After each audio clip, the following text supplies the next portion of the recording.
Se nos olvida que podemos decidir sobre nuestra propia vida. Como que todas las personas constantemente estamos haciendo cosas para resistir, para sobrevivir a este mundo que está construido como está construido, para bien o para mal. Al final nuestros papás son producto de una cultura, de una religión. Creo que tiene mucho que ver la manera en cómo está construido el mundo. O sea, yo creo que hay una cosa en donde el mundo está contado y construido desde una sola mirada que no privilegia y no da espacio a otras realidades de vida.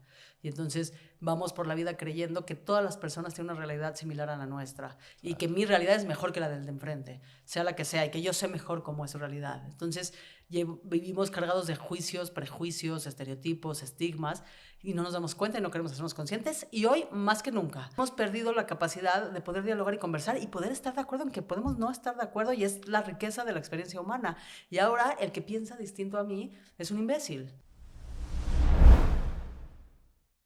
Bienvenidos a Éxito con Propósito, un espacio donde hablamos del éxito más allá de los logros externos. Aquí hablamos de mentalidad, propósito, finanzas, historias inspiradoras, y hoy tenemos a una gran amiga, muy querida amiga. Ella es psicoterapeuta narrativa, directora de teatro.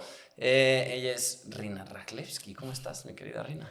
Muy bien, Julio, me da mucho gusto estar aquí compartiendo tu espacio. Gracias por la invitación. Ya sé, estoy muy contento. Nosotros tenemos ya una historia podcastera de hace mucho tiempo. Fuimos entrenando nuestros pininos, ¿verdad? Exactamente. Aquí, en esta casa. En esta casa, Aquí, justamente, sí. A veces hasta por teléfono era, con las herramientas bueno, que teníamos. Pasó una pandemia por el medio. Exactamente. Sí. Oye, y mira, para empezar me gustaría, porque justamente yo he visto toda tu evolución, ahora ya llevas un rato en esto de la psicoterapia narrativa, y yo quiero que más que describirte yo, tú me digas hoy quién es Rina en tus propias palabras. Órales, qué difícil pregunta. ¿Qué tal empezamos? No, ¿Te gustó? no, ¿Cómo sí, así? sí, Para que suave. vayamos. Vamos a empezar Vamos suave. ¿Quién es Rina hoy? ¿Cómo se describe? Me parece que es una pregunta difícil de contestar, porque ahora yo como que tengo mucho ahora viajo mucho con la curiosidad por delante, y de pronto como que he descubierto que durante muchos años, incluso hoy en día, como que las personas nos describimos a partir de lo que hacemos, ¿no? Y luego entonces entra toda otra conversación sobre qué constituye la identidad, que tiene que ver con lo que hacemos. Pero entonces, como que lo digo en términos laborales, como que mi primer instinto es contestar qué hago a nivel laboral, y luego entra la reflexión de, bueno, pero soy un montón de cosas bien difíciles de explicar solo en una conversación. Claro. Pero bueno, hoy en el ámbito laboral, como bien lo decías, bueno, soy una mujer mexicana, judía, lesbiana, tengo 43 años, tengo una pareja de la cual me siento muy enamorada, un perrito que se llama Morelos, que es un divino, y bueno, soy hija, soy hermana, soy tía, soy amiga, soy un montón de cosas. Y en el ámbito laboral soy psicoterapeuta, trabajo desde la mirada de las prácticas narrativas, que intuyo platicaremos un poquito más adelante. Soy directora de teatro desde hace muchos años, yo creo que es en donde más oportunidad he tenido de experimentar, explorar, como mi gran pasión. Digo que siempre hago la broma de que mi relación más larga y estable es el teatro. Y también ahora soy directora de Fundación Gimel, que es una organización que se encarga de generar espacios seguros e incluyentes para las personas dentro de la comunidad judía que se identifican como personas LGBTIQA+. Entonces también soy activista en esos términos, y me encanta dar clases. Entonces también doy clases de teatro, pero ahora también doy clases de psicoterapia orientada en temas de diversidad sexual y de género, y temas de inclusión, ¿no? Como que ahora mucho de mi tiempo también lo ocupo en pues platicar con la banda de cómo generar espacios en donde todas las personas y las experiencias de vida quepamos sin distinción y sin excepción. Me encanta, oye, me Sí. encanta, y sabía que iba a tener una respuesta de así que por eso fui ahí. Y déjame decirte algo, lo que acabas de decir es, muchas veces vemos a las personas que las escuchamos en redes o vemos un video y dices, bueno, ella es psicóloga, o ella es coach, o ella es todo esto, pero no sabemos exactamente de dónde vienen, y yo creo que todo eso que somos es lo que nos da ese ojo como crítico, desde dónde vemos la vida nosotros, ¿no? Y tú siendo todo esto que eres, pues es donde se entrelaza tu manera y de tener una perspectiva del mundo y las cosas. yo que te conozco, sé que te nació y siempre tuviste una inquietud por el comportamiento humano, por las relaciones, por la psicología, por todo esto. Y me llama mucho la atención porque investigando un poco en la psicoterapia narrativa, pues tiene que ver en cómo te cuentas la historia, cómo cuentas la historia. Pero quiero que me platiques más de eso. Para la gente que no conoce qué es la psicoterapia narrativa, qué es lo que enseña, cómo es que nos sirve, para qué, cuál es esta herramienta. Pues en realidad es una epistemología, es decir, es una mirada del mundo, una manera de ver la vida y de ver cómo está construido este mundo. A mí, cuando yo la descubrí, como que me cambió la mirada de muchas cosas. Y me pongo a mí como ejemplo porque es lo que tengo de referencia, pero yo estudié la maestría en terapia familiar sistémica y las prácticas narrativas, se le llaman prácticas narrativas por muchas razones. Una de ellas es porque no solo tiene que ver con la psicoterapia, al ser una epistemología, pues es una mirada, no solamente es una práctica psicoterapéutica, y porque se usa para trabajar en lo individual, pero también con comunidades, con el trabajo comunitario. Y es una mirada que nace de la terapia sistémica, por decirlo así, pero que pues años después, así como en los 90, pues surgen dos terapeutas sistémicos en dos lugares del mundo distintos, en Australia y en Nueva Zelanda, que dicen que son Michael White y David Epstein, y dicen que esa es la mirada, o sea, la mirada de ellos es desde la que trabajamos, y hacen una propuesta, como que dicen, bueno, si pensamos que en un inicio, ¿no? Cuando hablamos de psicoanálisis, y me remonto un poco más atrás, pues se centraba todo en el individuo, ¿no? Como que el problema estaba en el individuo. El problema lo entrecomillo, pero estaba en el individuo y el individuo en cómo se coloca a sí mismo alrededor pues, del problema y cómo el problema está en él. Y luego viene pues la terapia sistémica a proponer, espérenme, pero este individuo es parte de un sistema. Que ese sistema, vamos a decir que es su familia de origen, ¿no? Es su primer sistema que convive. Luego, pues, estamos en muchos sistemas, pero pues ahí es donde aprendemos un montón de cosas. Pues ese sistema va a generar ciertas dinámicas. Y entonces, desde la mirada de la terapia sistémica, estamos hablando de los años 50, más o menos, pues va a pedirnos ciertos roles, ¿no? Para cumplir con ciertas dinámicas que pueden ser, que vienen pues de trigeneracionales, ¿no? Claro, o sea, vienen de más de una generación. Es tu cultura, tiene que ver tu religión, tiene que ver tus papás de dónde vienen, tienen todo. ¿Y cómo fueron educados tus papás? El contexto más amplio ya lo proponen las prácticas narrativas. Es decir, la terapia sistémica dice, el problema no es la persona, ¿no? No está en la persona, sino es como un mal funcionamiento del sistema, de la dinámica. Y entonces, ¿quién es, como se llama en terapia sistémica, el paciente identificado? Que es por el motivo por el cual la familia llega a consulta. Siempre hay así el niño que reprueba todas las clases. Claro. Bueno, cuando el niño reprueba todas las clases y vienen a que arregles al niño, ¿no? En realidad descubres que algo está pasando en ese sistema familiar que hace que pues, este chavite no esté poniendo atención o no esté pudiendo. Tiene que ver con el sistema educativo también, eso ya lo vamos a ver después, pero y muchas veces pasa pues que sus papás se están divorciando, que hay problemas en casa, que hay violencia, ¿no? Y entonces descubrimos que pues en realidad la persona que es como el chivo expiatorio o el paciente identificado está actuando el síntoma del sistema familiar. Y entonces si se mueve ese sistema y se reajusta, pues desmarcas a esa persona y entonces puede cambiar la dinámica y el paciente identificado, entre comillas, deja de serlo, ¿no? Eso es en la terapia sistémica. Te estoy, o sea, hasta ahí estamos. Sí. Ok. Ajá. Y en los 90 llegan estos chatos, Michael y David, a decir, pero falta contemplar el sistema más amplio, el contexto. Y entonces ellos, con una mirada que se alimenta mucho de los feminismos, que se alimenta mucho desde una mirada de justicia social, dicen, ese sistema, es decir, esa familia de origen, por decirlo así, pertenece a un sistema amplio, que tiene que ver con todo lo que tú dices, ¿no? Con en qué lugar del mundo, con los saberes situados. Claro, dónde naciste. ¿No? ¿Dónde naciste?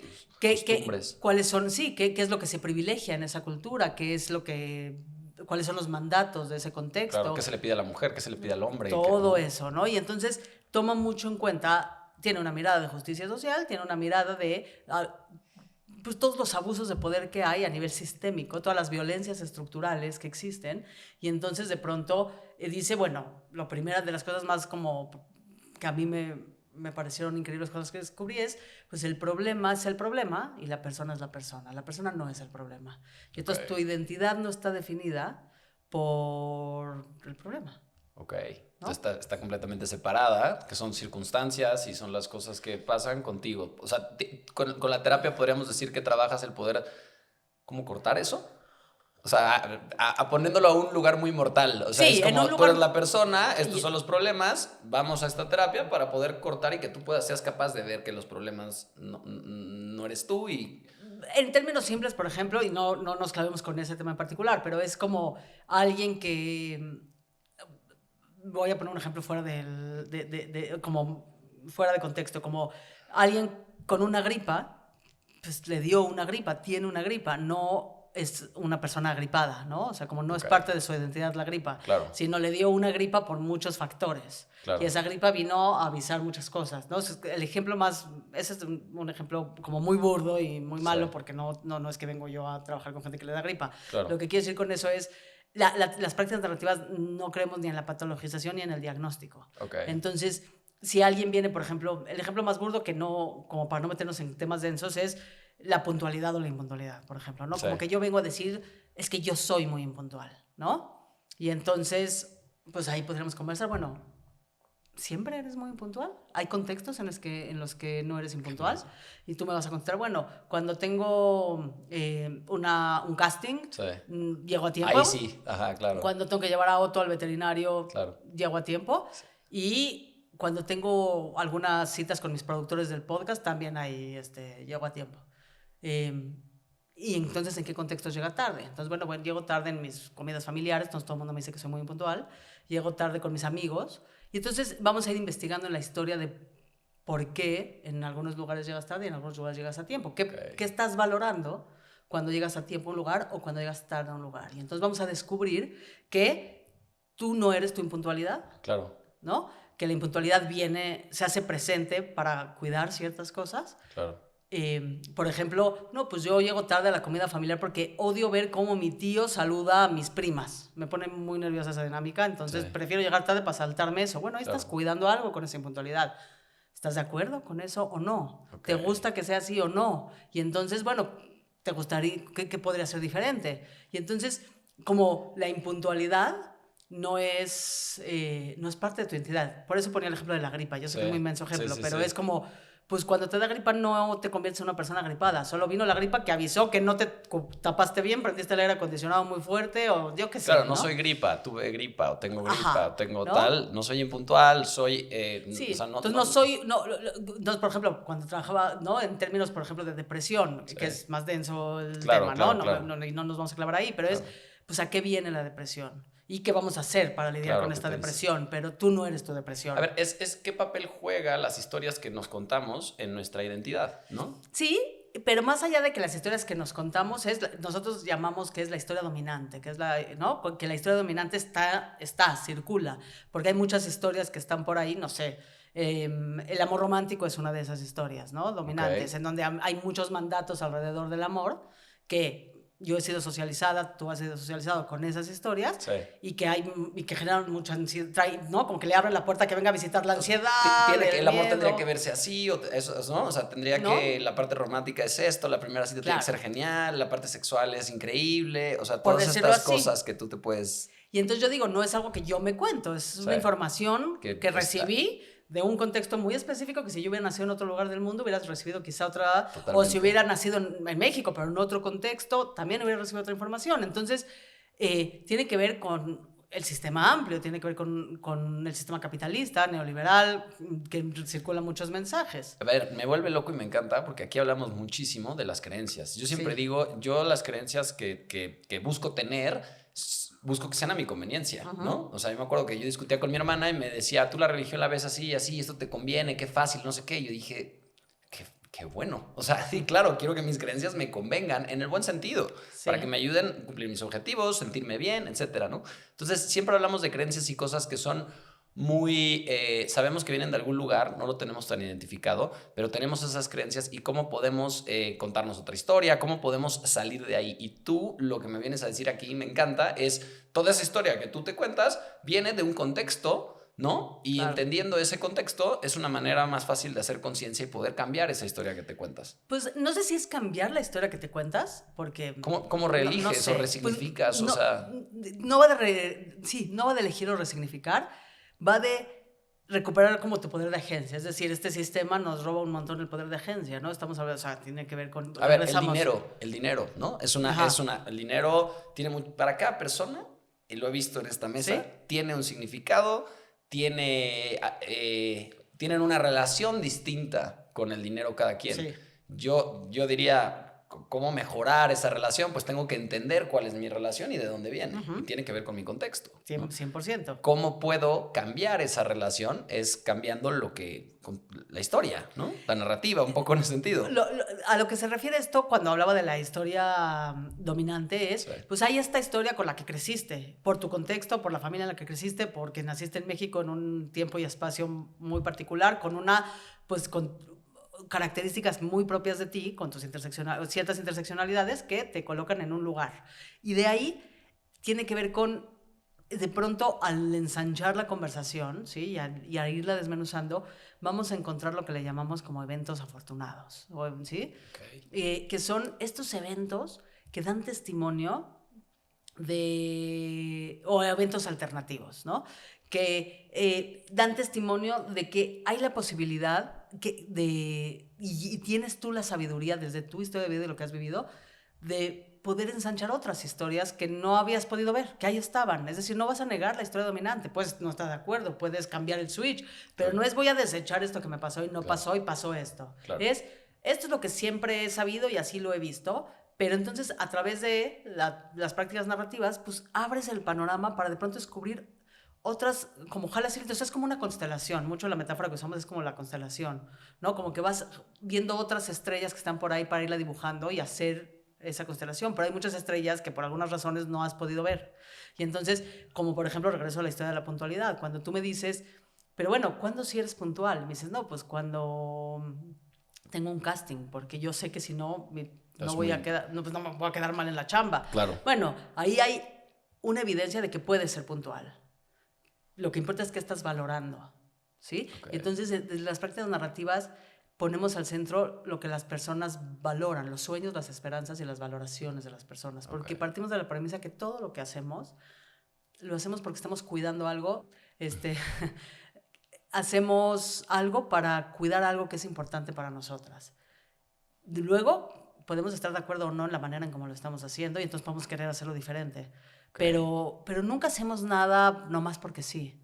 Y entonces de ese lugar, pues queremos ver esos eventos extraordinarios que no hemos podido ver antes y de ahí jalar el hilo y decir, bueno, ese evento de qué da testimonio, qué valoraste ahí, qué herramientas utilizaste esa vez que te podrían servir hoy en tu dilema de hoy. Okay. ¿No? Y entonces más que problemas hablamos de dilemas. Y si esta plática también te está haciendo cuestionarte y reflexionar, suscríbete al canal y únete a esta comunidad de personas que buscan éxito con propósito.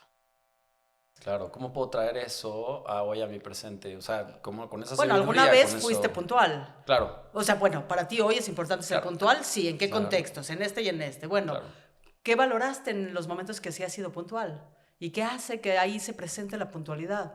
¿Hay algo de eso que puede venir hoy? Y que te puede ayudar hoy a darte esa brújula. Es generar la conciencia, o sea, es que tú tengas la capacidad de recordar, de ver todo esto que tienes. Pues es ir más allá de la historia dominante, es poder reconocer, es recuperar tu poder de agencia, que es robado por muchas cosas. O sea, el poder de agencia al final se nos olvida que podemos decidir sobre nuestra propia vida, ¿no? Me gusta el poder de agencia, es el poder con el que naces, que es un libre albedrío y que tú tienes la posibilidad de pensar en lo que tú quieras y construir tu vida desde...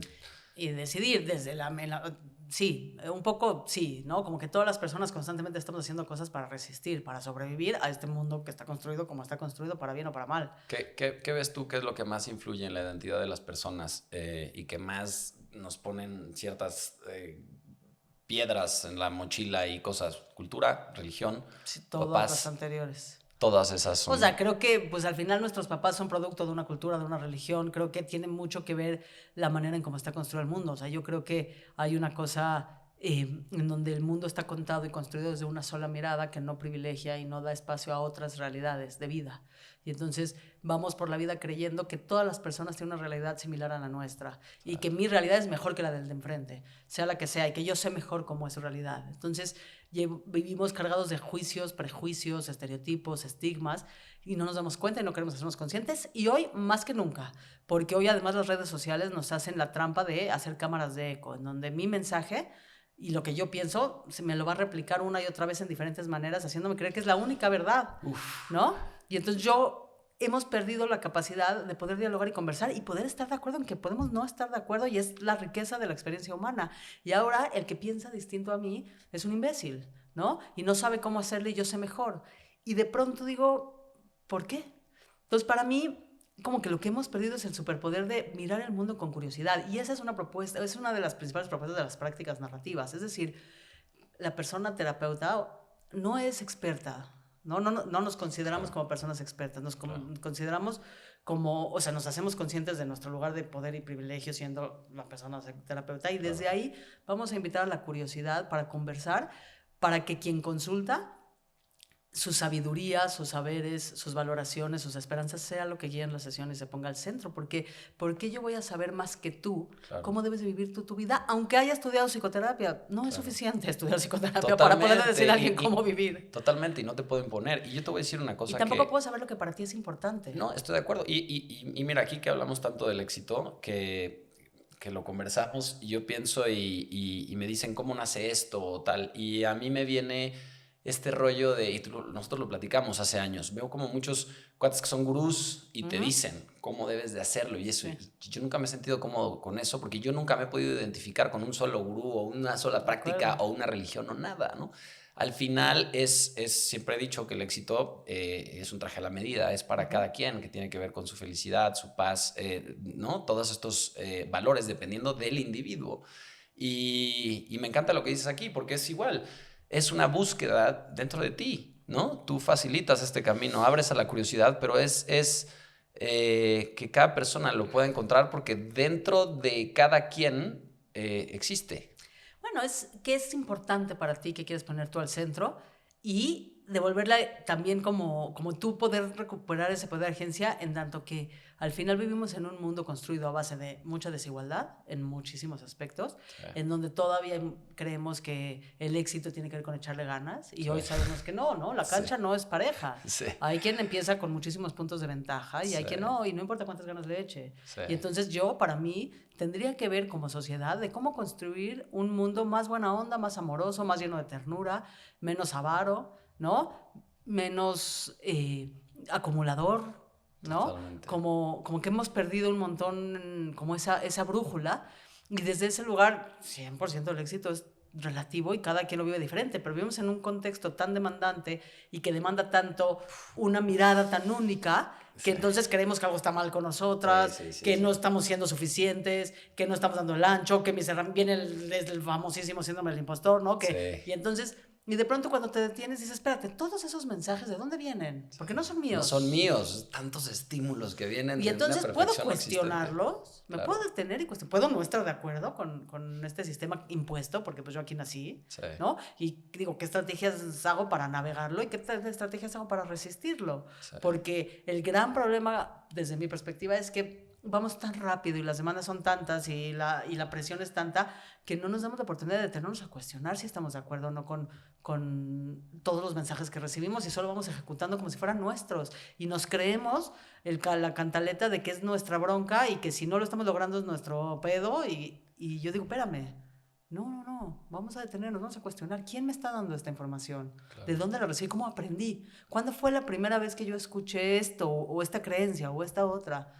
¿No? Y de ahí vamos viendo si estoy de acuerdo o no estoy de acuerdo, puedo no estar de acuerdo. Totalmente, y yo te digo, hay como una pandemia, lo creo y lo he vivido, y no sé si te puedas reflejar en eso, de sentirnos insuficientes. Sí. Y he visto gente o sea, mujeres tan guapas, hombres tan también guapos o inteligentes o tan exitosos en esto o en el otro, o sea, de lo que tú me quieras hablar, como lo veas, que su mayor sentimiento es de insuficiencia, y que muchas veces, y lo vivo yo también, desde la herida de no ser suficiente o de querer mostrar algo, desde ahí operas. Y muchos operamos, siento que desde esas heridas, y es horrible, porque estás operando con ansiedad, estás operando con, ¿sabes? Me lo pasa con el podcast, yo me tardé tanto en hacerlo y en hacer esto, es como, hay tantos podcasts tan exitosos, los podcasts, o sea, qué ridículo hacer uno que va a ser así, o sea, no es que sea el principal pensamiento que tengo, pero vive ahí, y siempre es eso, es cuestionarme, ¿de dónde viene? ¿Por qué te estás comparando? ¿Por qué, sabes? Y solamente compararme y tener tantos estímulos de fuera de esa visión de éxito, de lo que está ahí, si lo dejas entrar, es durísimo. Y está en todos lados. Yo lo que pienso ahorita con lo que es el podcast es, bueno, ¿por qué hoy? ¿No? ¿Qué hizo que fuera diferente? Que hoy decides sí hacerlo y no lo hiciste antes o no lo hiciste después. Algo hoy está siendo importante para ti, que decidiste lanzarte y animarte. Cuando es, ¿no? En mi caso, y cuando es por mí mismo.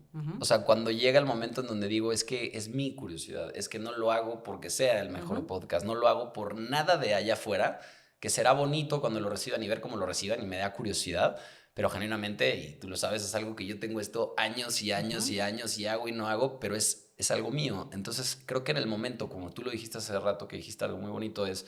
¿de dónde viene toda esa información? Escúchala, ¿no? La tuya, ¿no? Tu true self, digámosle. Me escuché y dije, pues es que todas las noches pienso en eso. Yo tengo curiosidad. Yo quiero saber qué es el éxito para los demás, qué es la felicidad para los demás, cómo la alcanzan. Yo creo que si yo puedo ver a los demás y escucharlos, me van a contagiar de algo positivo sin que yo tenga que ser eso. Y aquí me he dado cuenta, después de muchas entrevistas, es que para cada quien es distinto, ¿no? Y cada quien lo consigue desde un lugar distinto. Y por eso estas herramientas, o sea, me encanta. Había escuchado de la psicoterapia narrativa, pero no lo tenía claro. Y me encanta. Es otro lugar desde el que lo estoy viendo aquí contigo. Me parece maravilloso. Pues sí, ¿no? Como también hablando en temas identitarios, pues creemos que la identidad es flexible. Es decir, pues yo, mira o sea, yo he pasado por muchas identidades. Ahora he aprendido a convivir con todas al mismo tiempo y en la misma canasta. Porque, pues, yo como que no le debemos nada a nadie, y de pronto que te caiga el 20 que no le debes nada a nadie, pues hay algo muy liberador en eso.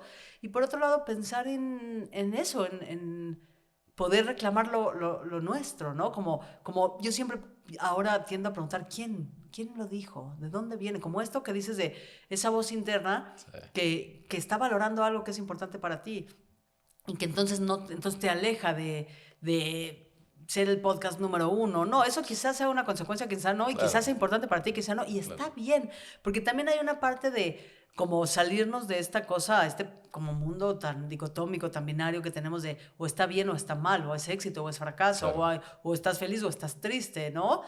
Hay una cosa mucho más compleja en la experiencia humana, porque según quién mide los tabuladores, quién decide cuál, cómo, y entonces ahí creo que hay una oportunidad como de cuestionarnos un montón de cosas y entender en dónde está la trampa, digo yo, porque pues al final pues somos parte de un sistema que quiere cosas muy específicas de nosotras, y de ahí estamos muy obedientes cumpliéndolo porque necesitamos producir. O sea, como que todo se resume a que este mundo se cae si no producimos, y nuestro valor está en aquello que producimos. Y para sentirte bien, los que somos así, esos de que si no produzco no me siento bien, no me puedo dar unas vacaciones porque me voy a sentir fatal. Pero ese no es, pero los que somos así no somos así.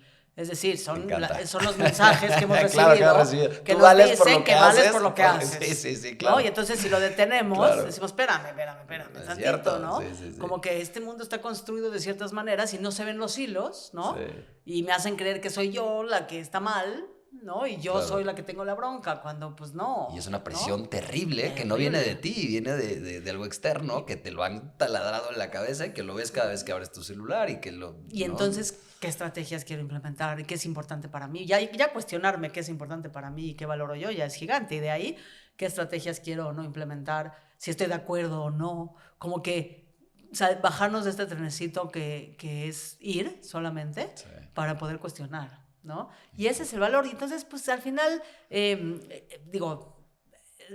desde ahí trabajamos con las prácticas narrativas. Es muy conversacional, es muy desde las preguntas. No hay respuestas correctas, incorrectas, no hay juicio, Solo es un lugar de exploración para que entonces podamos cuestionar y de ahí hacer este viaje como de encontrar otras historias que pueden ser tus historias preferidas, ¿no? Así Sí. hablamos, está la historia dominante y las historias preferidas. Sí.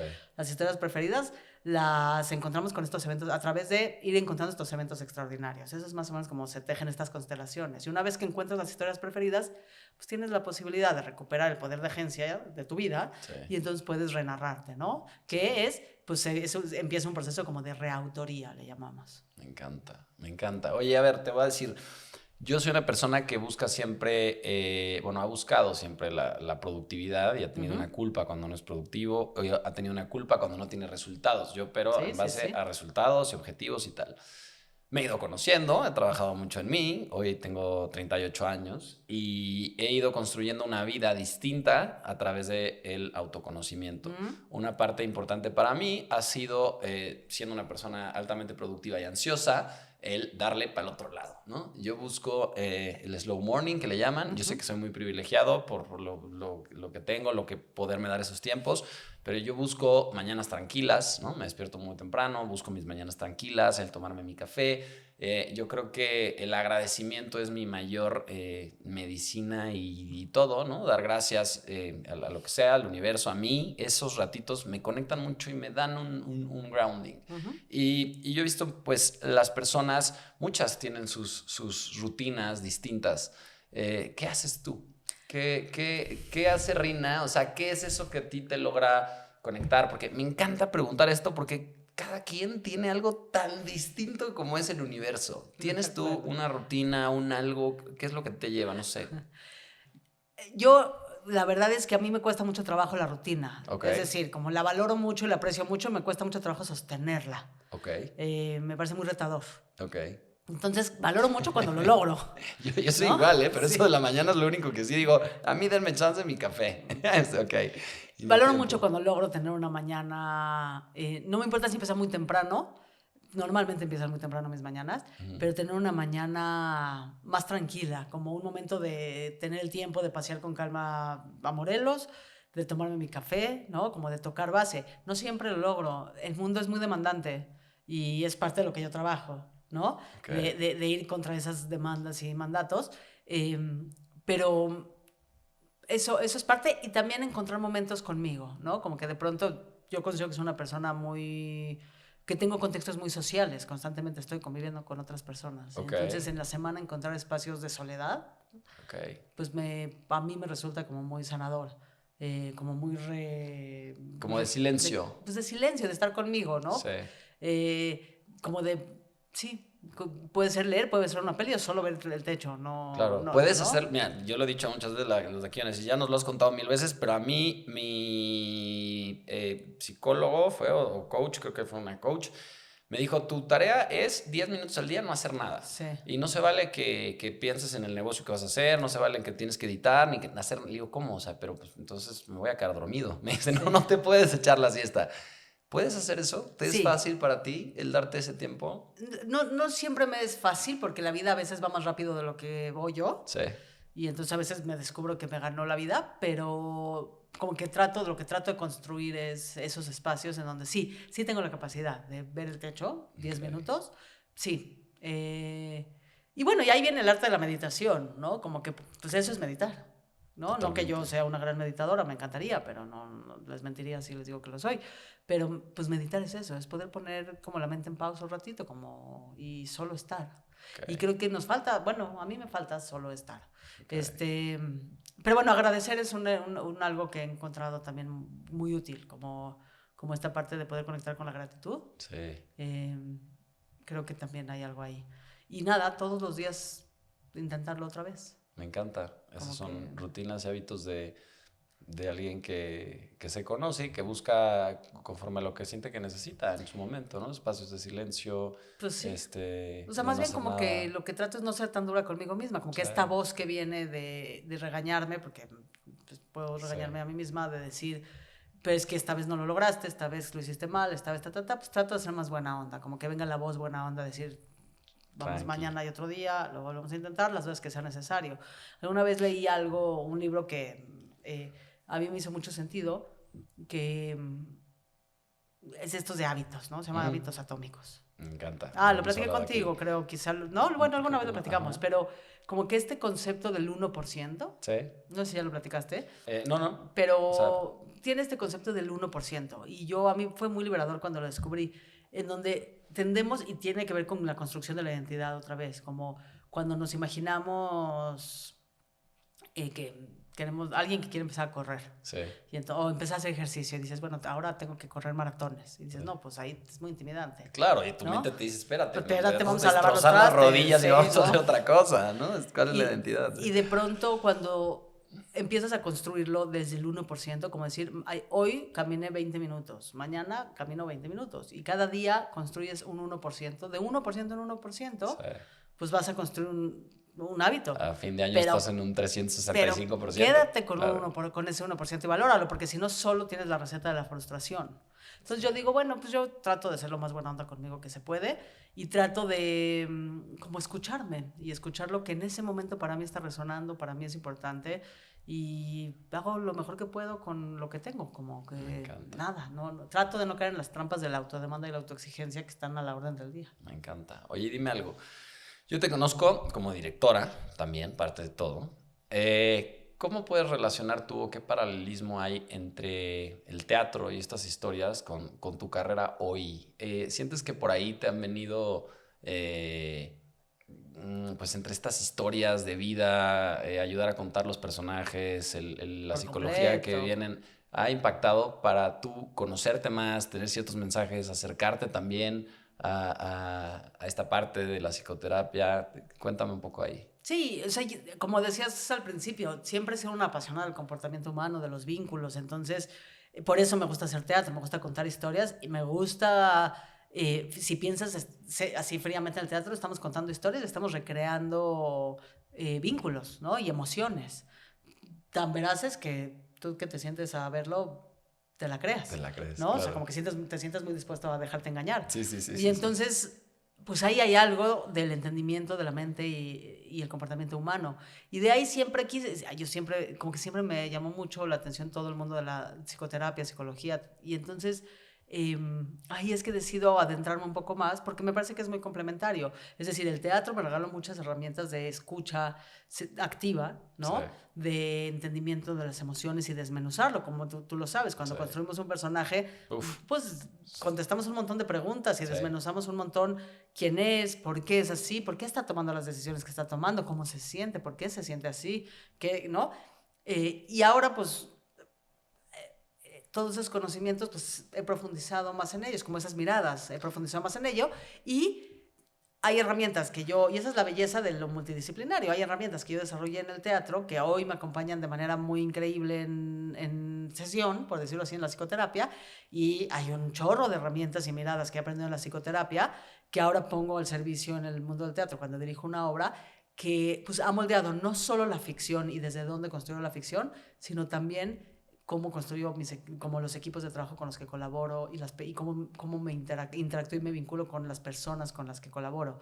Y entonces, pues se vuelve dos vías, o sea, se vuelve muy enriquecedor para todos lados, y por supuesto que lo pongo al servicio uno de la otra, o sea, como son complementarios. ¿Ha habido alguna historia, libro, película, obra que hayas dirigido o visto que te haya cambiado la perspectiva de vida, que te haya impulsado hacia algo? ¿Hay algo que te haya marcado? ¿Alguna, como ahorita me hablaste de hábitos atómicos, algo que hiciste, algo que fuera un cierto despertar de conciencia en el sentido de decir, ay?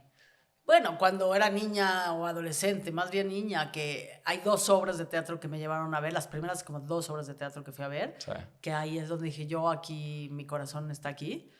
Una fue cuando estuvo Cats. Cuando yo era niña en el Teatro Silvia Pinal hace milenios, la primera vez que se ponía una obra, un musical de Broadway, no era como franquicia, esa fue La Bella y la Bestia un poco después, pero era un musical de gran formato puesto en México, y yo pues era una niña y me acuerdo haber entrado y haber visto el basurero con las basuras gigantes y todo así, y dije, ¿qué está pasando aquí? Esto es fascinante. Y ahí me acuerdo que fue muy impactante para mí, y estoy segura que ese momento ahí empezó como mi relación con el teatro. No que no había ido antes, pero eso me impactó mucho. Y la otra fue unos años después que fui a ver Arte, de Yasmina Reza, que ahora acaba de estar en cartelera, si se la encuentran por ahí vayan, porque seguro volverán. Pero en ese momento estaba en el Teatro Helénico y mi mamá me llevó y la fui a ver y dije, yo quiero hacer lo que hacen estas personas, o sea, como que lo que aquí está pasando es muy mágico. Y para mí, por ejemplo, ahí como fue muy importante para mí esos dos acontecimientos, junto con mi graduación de sexto de primaria, que ahí descubrí el teatro y dije, esto... Son detonadores para, son para puntos ir a de cosas, quiebre, puntos ¿no? de quiebre. Y dime algo, para la terapia, ¿existió un punto de quiebre que tú tengas identificado en tu vida, algo que tenías que resolver, un reto que te había puesto la vida, algo que estuviera ahí, que fuera lo que te hizo lanzarte a decir, quiero estudiar esto y me quiero meter a más también? Acompañado de la curiosidad que siempre has tenido y que te encanta el comportamiento humano y todo esto. Pues animarme a hacerlo, ¿no? Como que la pandemia nos trajo muchas reflexiones a todas las personas. Una de ellas es, pues, diversificarnos, como que el teatro se puso en una situación complicada. Y yo siempre, como que siempre me ha llamado la atención el mundo de la terapia. Y en la pandemia fue que dije, pues, este es el momento. Este es el momento digo, siempre he considerado que me arriesgo y me aviento a probar cosas distintas. Y el peor escenario es que no me guste o no funcione y siempre habrá mañana. Y habrá o sea, mañana. como, bueno, es como el teatro, ¿no? Como que el teatro regala muchos aprendizajes de vida. Como hoy dimos esta función y mañana la que sigue. Y va de arriba. Venga. Y va de arriba con los aprendizajes de la función de hoy, ¿no? Me encanta. Eso es. Y luego la otra gran reflexión que me regala el teatro y lo uso mucho de ejemplo es, yo digo, cuando estás en un dilema tremendo que no sientes que va a tener salida, que hay muchísima, la ansiedad viene mucho a visitar, yo siempre digo, pues un día va a ser lunes. ¿Y qué quiere decir que un día va a ser lunes? Que Laura estrenó, porque todos los procesos de montaje, como tú bien sabes, Claro. pasan un momento de quiebre en donde no se ve el final, no vamos a estrenar, aquí todo se va a no derrumbar, cuaja, no sí. cuaja, no llegó la escenografía cuando Sí. tenía que llegar. Pero entonces yo tiendo a recordar cuando monto obras, pero también en mi vida cuando vivo ese tipo de momentos tan caóticos, que se sienten tan caóticos. Bueno, un día, lo único innegable es que un día va a ser lunes. Va a ser lunes. El lunes después del estreno. ¿Eso qué quiere decir? Que la obra estrenó. Y todas las personas que somos parte, vamos a amanecer ese lunes. Quiere decir que resolvimos lo que se tiene que resolver. No sé si bien, no sé si mal, no sé si doloroso, no sé si festivo, pero que esta obra va a estrenar de alguna manera y este momento va a pasar de alguna manera, eso es innegable. Me encanta, ¿no? lo dice en un libro, ¿no? Que dice, que me encanta esa frase de esto también pasará. Esto ¿no? también pasará. Tu mayor victoria y tu mayor amor o dolor, ¿no? Esto también pasará. Porque los momentos difíciles y las emociones incómodas son pasajeras y las emociones de dicha y emoción también son pasajeras, ¿no? Y entonces, pues hay que apreciarlas mientras las tengamos. Y entonces luego estamos tan preocupadas viviendo en qué va a pasar que no disfrutamos lo que está pasando o no lo vemos. Y entonces, pues nada, como que la pandemia... Entendí que era un buen momento para tomar riesgos, para ampliar mi panorama, estaba lista para aprender otras cosas, descubrí y reconecté con lo mucho que me gusta estudiar y desde entonces no he dejado de estudiar y entonces ya hice la maestría, ya hice el diplomado, ahorita voy a hacer una certificación y ya estoy viendo qué otra especialidad sigue, porque me pone en un muy buen lugar estudiar y seguir preguntándome cosas y seguir renovando mi mirada, como que también una reflexión que tuve es muy fácil anquilosarnos. Como que no nos damos cuenta, que nos quedamos con lo que sabemos y nos parece que ahí está. Sí. Y no nos gusta incomodarnos.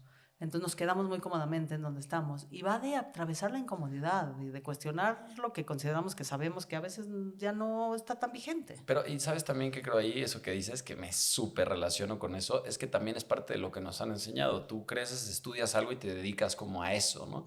Y yo creo que con el tiempo nos nacen curiosidades conforme a las cosas que hemos vivido y nos vamos conociendo, descubriendo. Y yo creo que un gran actor va a ser un gran actor a sus 40, a sus 50, ¿no? Un gran psicólogo, lo que hagas también viene con el tiempo, porque viene desde, te empiezas a conocer y, no sé, conozco ahorita una chava que es abogada, de toda la vida abogada, hoy tiene 34 años y está haciendo su marca de ropa y diseñando, y es increíble diseñando, y lo descubrió apenas, ¿no? Lo que dices es importante, es atreverte a incomodarte y a atravesar y a decir... Bueno, y que no, ser diseñador de ropa no la hace menos abogada. Claro. Como que eso también es una construcción social, ¿no? De totalmente. decir, ¿qué eres? ¿Qué si eres? eres más una cosa, ¿cómo le haces? O sea, como... Sí. Y yo lo que digo es, mira, a mí esta mirada como amplia que tengo, porque he hecho muchas cosas en mi vida, me permite que hoy a quien acompaño en consulta, Claro, pues le puedo ofrecer, no, pues me relaciono de otros lugares porque tengo más referentes, tengo claro, otros referentes, claro. ¿no? Y no digo que esté bien o mal, solo hay a quien esa mirada pues le es refrescante y le acompaña desde un lugar que otras miradas no, y luego habrá quien no le funcione esa mirada tan multidisciplinaria y necesita una mirada más unidimensional, y está bien, pero lo que quiero decir es que para todo, como que ahora tengo una amiga con la que convivo mucho ahorita que siempre dice mucho, el sol sale para todas las personas, ¿no? Entonces digo, cada quien necesitamos cosas distintas, a cada quien nos son útiles cosas distintas, en el mejor sentido de la palabra de útil, y está bien. Y el problema es cuando creemos que hay solo una cosa que va a ser útil y no hay otra, ¿no? Me encanta, o sea, aplausos con eso y te voy a hacer la pregunta del programa porque lo que acabas de decir me lleva a justo eso. Quien nos escucha se puede identificar con diferentes personas, diferentes pensamientos, ideas, formas de ver la vida. Y eso yo creo que es el éxito, ¿no? O sea, mi curiosidad más profunda de aquí es decir, estoy yendo para todos lados y yo soy actor, pero soy emprendedor, pero luego tengo un negocio de esto y luego... Hoy me encanta, hoy lo amo, pero pasé por muchos conflictos de sabiendo estoy haciendo lo correcto, voy para acá, ya sentía que algunos decían, ojalá que, ¿no? Porque muchos te dicen, no hagas esto, ¿por qué te atreves? Está mal, ya te saliste, te estás desviando, y la cabeza dice, la estás regando. Hoy que tengo más pruebas, evidencia de quién soy, de lo que me he convertido, lo que he logrado, quiero mucho más y seguir creciendo, pero digo, bien, lo he hecho conforme a mí, o sea, estoy tejiendo ese traje, ¿no? A la medida. Y con esto te quiero preguntar, ¿qué es el éxito para ti? ¿Qué es el éxito para Rina? Ay, ya no creo en el éxito. Ok. Sí, no quiero romperte el corazón. No, Quizá me no quieras encanta. que esto salga en público. No, me encanta. Pero... A ver, amo eso, porque justo para cada quien es distinto. Y dímelo, yo te voy a decir que el éxito... Cada quien lo ve distinto. Si lo ves de forma, lo puedes ver de forma, lo más que te llevas como material o te lleve a no algo, creo en el concepto de éxito. Ok. O sea, así como no creo en el concepto de fracaso. Okay. O sea, me parece que son cosas que nos han enseñado que tenemos que perseguir desde donde sea cada quien, pero entonces cuando lo persigues haciendo yoga, tienes la culpa de porque no eres un empresario exitoso, y cuando eres un empresario exitoso, ¿cómo no estás haciendo yoga? O sea, como que creo que es una trampa engañosa que acota la experiencia y que la descomplejiza. Y que en la medida que yo he podido, no siempre me sale, liberarme de ese concepto de éxito, me he sentido más libre. Porque entonces, pues qué privilegio, pues ser una bonita persona, tirar buena ondez, construir buenos contextos, hacer lo que me gusta, como que procurar que mis días estén llenos de cosas que me gustan y me dan momentos de dicha, no siempre me sale. Y de ahí, como que yo más que perseguir el éxito, ahora pienso que, pues a mí trato de conseguir una sensación que a veces logro y a veces no, como de plenitud, o sea, como Esa de... es la palabra que te iba a decir, ¿no? Me encanta. Sí, o sea, como de sentirme chida conmigo, de sentir de poderme apapachar cuando es necesario, o seguido, de eso, de no sentir que estoy como en la rueda del hámster.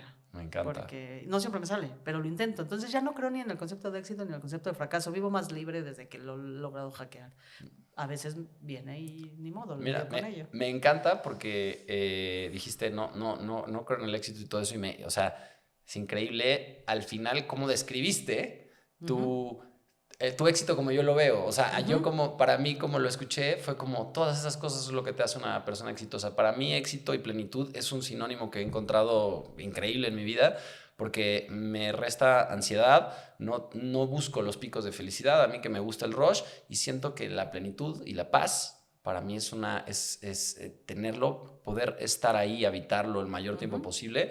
Es cuando me siento exitoso, o sea, cuando digo, me siento tranquilo, ¿no? Y porque mucho tiempo confundí el éxito justo con un rush, con un estado vigorizante y de adrenalina, ¿no? Entonces me encanta todo esto que dices, que es esta parte de plenitud y de libertad, o sea...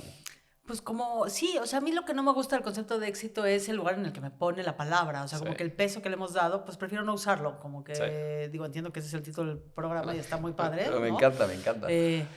Pero como que, digo, pues no, como que no quiero caer en esos cánones. Tener que llegar a algo. Pues como tener que llegar a algo, o si no me voy a sentir fracasada. Exacto. Digo, pero el fracaso no existe, ¿no? Como... ¿Cuáles son los parámetros con los que medimos qué? ¿Y quién decide? Porque entonces siempre regresa esa pregunta, como ¿a quién le conviene? ¿A quién le conviene que yo sienta que no estoy alcanzando el éxito para perseguirlo? Claro. ¿No? Claro. ¿Quién se Claro. beneficia de eso? Me ¿No? encanta. Y entonces, seguro no yo, ¿no? Y Seguro no yo, a mí me va a traer un chingo de sí, ansiedad. ¿no? O sea, me pone en un carga. lugar horrendo. Sí. Y entonces mejor me libero de eso, Me encanta. ¿no? Y entonces vivo la vida lo mejor que puedo, navegando en este contexto en el que me toca y en este sistema en el que estoy, pues no estoy de acuerdo con muchas cosas de cómo son. Y entonces trato de yo encontrar mis pequeñas lugares en donde puedo generar contextos chidos. Por eso me dedico a lo que me dedico, a acompañar personas a que encuentren pues sus historias preferidas y puedan vivirse de la manera que más sentido les hace. Busco generar espacios buena onda para todas las personas, ¿no? Que otro día platicamos de temas de inclusión, diversidad, ¿no? Pero pues eso, como que ¿por qué nos es tan difícil pensar que todas las personas merecemos una vida digna? Es como rarísimo, es muy sospechoso pensar que no nos parece una obviedad que todas las personas merecemos derecho a una vida digna, porque habría que trabajar para ello. Y mira cuánta gente activa para ellos, hay movimientos enteros. Y entonces por eso me dedico a eso también. Y también el teatro me parece que es una forma de hacerlo a través de la ficción. Entonces, eso. Y bueno, vivir todos los días eso, pues eso, tratando de hacer cosas que me gustan y que no agredan, violenten o opriman a nadie. Dime una cosa, porque aquí a mí a veces esa palabra y eso me genera un poco de... Mucho tiempo me generó peso, hoy lo voy resolviendo. Pero platícame tu perspectiva del propósito. Porque te voy a decir que a mí Sí. a mí, más que el éxito, me ha generado más ansiedad la palabra propósito. Pues sí, Porque ¿no? es como tengo que tener algo en la vida que es y ahora lo he desmenuzado y para mí, luego te platico de mi propósito más, pero ¿qué piensas tú de eso? Pues no es algo alrededor de lo que haya reflexionado demasiado, como que me parece que tiene muchísimo peso. ¿Verdad? Suena Y fuerte. así el propósito, no sé, ser una bonita persona todos los días en la medida de mis posibilidades. Como Me que lo que encanta. yo trato es cuidar mucho mis interacciones con todas las personas que se cruzan en mi camino todos los días. A veces me sale mejor y a veces peor, pero eso trato. Me Y encanta. ya, como que mi propósito es eso, ser buena onda y generar espacios llenos de buena onda. Maravilloso. Me encanta, por eso te lo quería preguntar, porque dije, ella nos lo va a simplificar, o sea, dice que Sí. nos lo va a poner de un lugar que nos va a quitar ese peso, porque justamente, como dijiste, tanto el éxito como el propósito, y es lo que trato de desmitificar un poco, pueden tener muchísimo peso, y la vida no va de tener que tener algo, de tener que lograr algo, de que cuál es tu propósito, porque se vuelve una enfermedad, o sea, tú no sabes lo que me escriben y lo que me preguntan, y que veo que es un tema para la gente muchas veces que en vez de ayudarte a querer superarte, y superarte quiere decir ser una mejor persona, ser más feliz, ser mejor, ¿no? Te crea mucho conflicto, ¿no? De cuál es, y quiero encontrar mi propósito, y 10,000 cursos, y el éxito, y es tan abstracto Yo creo que son quitarle trampas del peso. sistema. O sea, yo creo que a alguien en este sistema capitalista le conviene que nosotros creamos que tenemos un propósito y entonces así nos vamos a poder producir un chingo. O sea, a eso me refiero con quién decide, a quién le conviene. Pues alguien que está lucrando a través de nuestra necesidad de ser alguien en esta vida. ¿Qué es ser alguien en la vida? ¿No? Seamos bonitas personas y Ya ya. está, no somos tan importantes tampoco. O sea, todos somos especiales y nada es especial. O sea, todos quiero somos pensar que somos especiales. importantes para quien tenemos que ser importantes. Ojalá. Claro, a nosotros eso nos mismos. deseo, ¿no? Pero pensaba igual hacer yo mi propio comercial, pero por ahí yo tengo un podcast que se llama Vinculario, que habla sobre cómo nos vinculamos con un montón pues con nuestro contexto, con todo, con un montón de conceptos. Y hay uno en especial, búsquenlo por ahí, lo encontrarán, que se llama ¿Cómo me vinculo con la existencia, con mi existencia? Okay. Y habla un poco de esto que estás diciendo, del propósito, porque invitamos a un doctor en filosofía súper increíble, Armando López, Sí.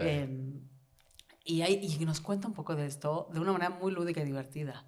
Entonces, les recomiendo que lo escuchen. Okay. Y sí, te paso el contacto para que lo invites Buenísimo, lo a esperamos platicar acá. aquí. Me encanta. Porque habla de eso, de esa fantasía que se genera alrededor de tener que estar haciendo y haciendo y haciendo. Entonces, ¿cuándo vives, no? ¿Cuándo eres? ¿Cuándo existes? ¿Cuándo ¿no? existes? Ya sé. Me encanta. Yo a veces digo eso. Bueno, ¿y qué? Voy a jugar un rato a existir. Sí, pues, Aquí sí. estoy, ¿qué haces? Y a veces se puede y a veces no, porque es... volvemos al tema de los privilegios y volvemos al tema de que, vaya, el de estar aquí teniendo esta conversación ya habla de muchas cosas de quiénes somos, de dónde nacimos, de qué privilegios tenemos y que nos toca hacernos cargo de ello, pero Sí. como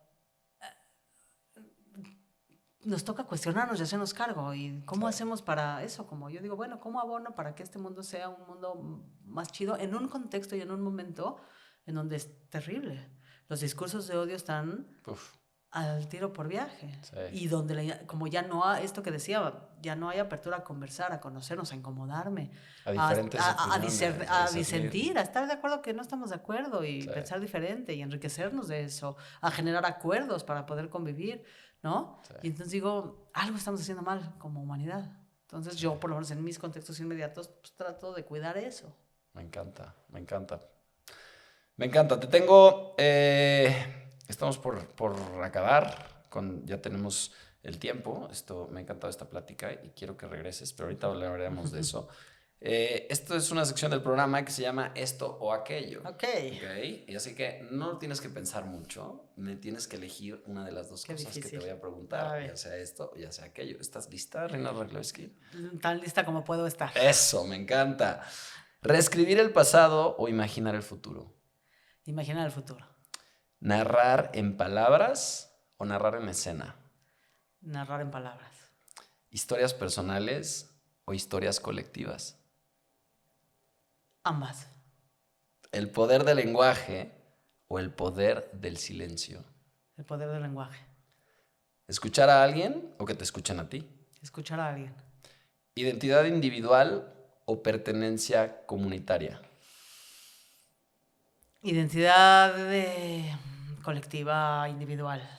Ok. Está difícil. Me encanta. Ahí entramos en otro episodio. ¿Una narrativa de resiliencia o una narrativa de transformación? Transformación. ¿Cambiar la historia o cambiar la interpretación? La interpretación. Bueno, la historia. Ok. La historia y por ende la interpretación. Es decir, la historia la leemos a través de quien la interpreta. Me encanta. ¿El consultorio o el teatro? Ay, las dos. Ok, te vamos a dejar. Te estamos haciendo muy buena onda aquí. Muy permisivos. Sí, las dos. No me hagan escoger, oigan. Por último, ¿escribir tu historia o vivir tu historia? No, vivir mi historia. Me encanta. Y ya está. Gracias por haber venido a Éxito con Propósito. Muchas gracias. Aunque sea un nombre complicado. No, es un gran nombre para un podcast. Te va a ir muy bien. Mucho éxito, Julio. Me encanta verte así, tan exitoso. Órale, ¿eh? Así. No, tan en lo tuyo y tan rebosante. Me encanta hacerlo porque me encanta compartir, me encanta escuchar este espacio. Al final creo que me termina nutriendo más a mí y es como un regalo porque, pues bueno, todo lo que los demás comparten creo que tiene mucho valor y tenerte a ti aquí que te conozco tanto tiempo y que te lo he dicho que yo soy testigo de convertirte en la persona que eres hoy y que yo sé perfecto que tú te vas a seguir transformando, vas a seguir evolucionando y me encanta poder ser testigo y te admiro mucho. Así igual, que muy contento es recíproco. de que estés. Gracias por la invitación. Te quiero. Te quiero. Antes de cerrar con este capítulo, los invitamos a que nos sigan en Éxito con Propósito en nuestras redes sociales. Vayan al canal de YouTube, nos den like, nos dejen algún comentario. También para que podamos invitar a Rina una vez más y hacerle preguntas y muchas cosas que ustedes tengan sobre la psicoterapia narrativa o cualquier tema que se les ocurra. También en Instagram o en TikTok, ya saben, estamos como Éxito con Propósito. Estoy seguro de que si llegaste hasta el final de este video es porque tú también quieres más herramientas e ideas para una vida con éxito y propósito. Así que no olvides suscribirte al canal y dale click al siguiente video.